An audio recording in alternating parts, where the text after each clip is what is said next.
നിത്യനായ ദൈവത്തിൻ പുത്രനാണു നീ, ലോകൈക രക്ഷകനാം ക്രിസ്തുവാണു നീ.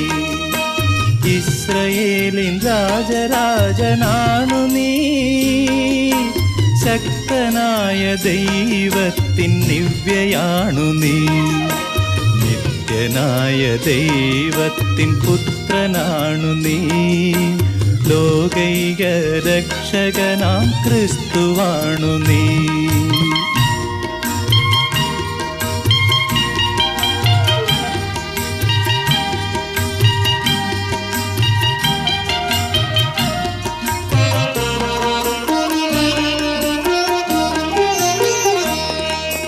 മൂന്നു കൂടാരങ്ങൾ തീർത്തിടാം ഞാൻ, എന്നും ഇവിടെ വാഴ്വതെത്ര മോഹനം.